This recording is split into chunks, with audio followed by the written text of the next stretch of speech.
Et salut les amis, donc aujourd'hui je vais vous montrer comment on refait le foyer d'une forge à charbon, d'accord. Et vous aurez en voix off tous les petits détails, tous les petits trucs qui vont se faire.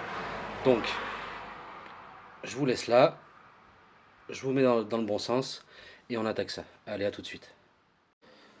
Donc là, vous pouvez voir le foyer de ma forge mis à nu. De base, il y avait de l'argile un petit peu tout autour.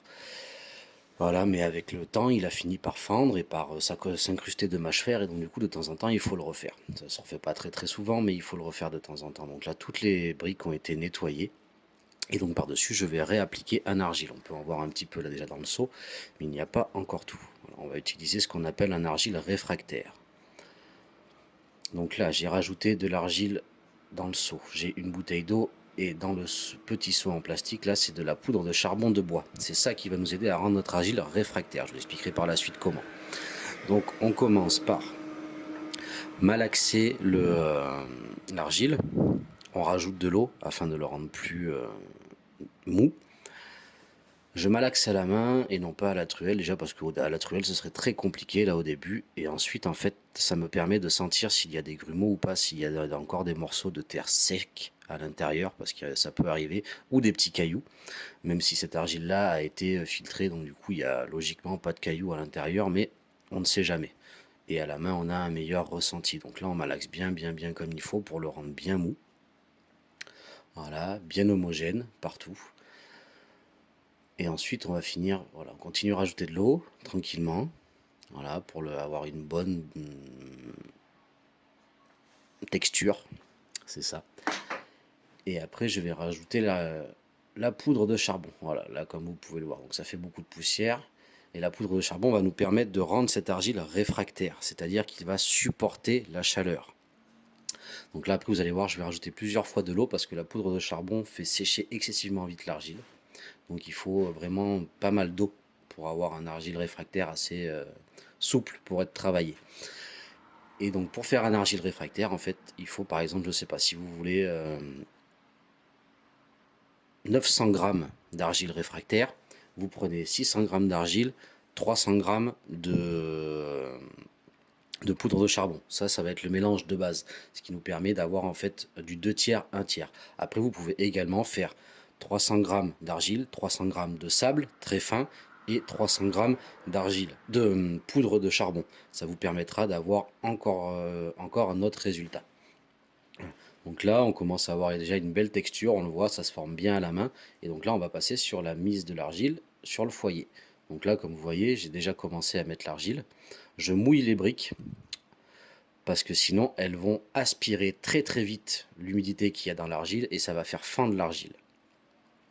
Donc là, on applique une bonne couche d'argile, pas trop épaisse, hein, ça sert à rien, mais on applique une bonne couche d'argile sur le foyer de manière à ce que ce soit le plus propre possible et le plus lisse possible. Donc là, vous voyez, je commence à badigeonner l'intérieur du foyer tranquillement, toujours avec les mains parce que effectivement c'est le meilleur ressenti que moi j'ai, en tout cas. Après chacun fera comme il l'entend, mais moi je trouve que c'est le meilleur ressenti qu'on puisse avoir.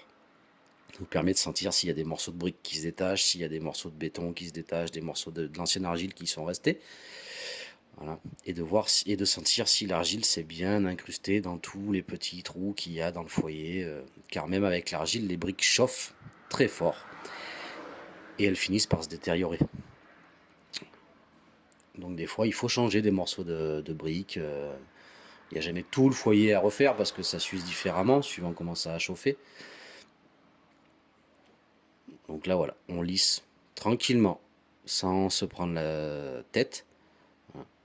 Là, vous voyez, je rajoute un peu d'argile dans les endroits où ça manque parce que y a besoin.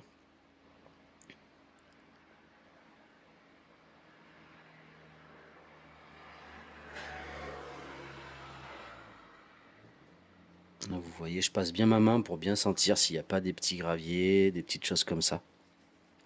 Je vérifie, est-ce qu'il y a des manquements ou pas. Voilà, c'est très visuel, c'est beaucoup au ressenti. Oui. Et puis ça d'après, on va faire éventuellement des bourrelets ou des choses comme ça, suivant le type de foyer qu'on veut. Moi, j'aime bien avoir un foyer plat, donc du coup, je fais pas de bourrelet autour pour garder un peu plus de charbon en place. Voilà, j'ai déjà toute l'étendue de ma forge pour pouvoir mettre du charbon et me créer un foyer plus ou moins grand.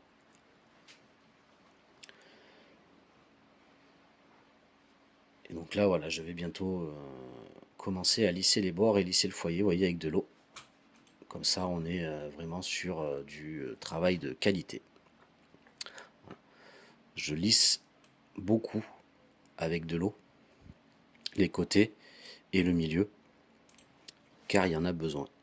Il faut vraiment que le foyer central soit le plus lisse possible, en fait, tout simplement. Il faut qu'il soit le plus lisse possible de manière à ce que le mâche-fer, qui est une matière qui est présente dans le charbon et qui se crée également quand on fait surchauffer son acier, ne vienne pas s'accrocher trop après l'argile. Sinon, après, quand on enlève le mâche-fer du foyer, qu'on le nettoie, eh bien, on casse l'argile et à ce moment-là, il faut tout recommencer. Donc, il faut vraiment lisser au maximum. Donc, comme vous allez pouvoir le voir, après, j'ai utilisé un tissu pour le lisser. Pour lisser le cœur du foyer, afin qu'il soit vraiment le plus lisse possible, mais réellement. Donc là voilà, j'utilise un tissu pour bien lisser tout l'intérieur de mon foyer. Donc un tissu que j'ai mouillé bien entendu, hein. Vous allez voir, je vais le ressortir, le remouiller, histoire d'avoir vraiment un résultat le plus lisse, le plus propre possible.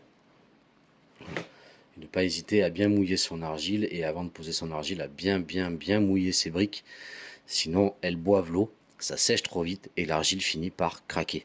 Et s'il craque, bah après il faut refaire des passes dessus avec de l'argile, etc. Et c'est pas forcément très agréable parce que ça veut dire qu'il faut re-attendre que ça sèche, etc. Et ça prend du temps.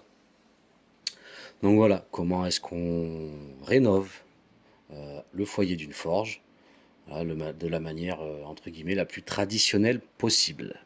J'espère que cette vidéo vous a plu et je vous dis à très bientôt. À bientôt les amis.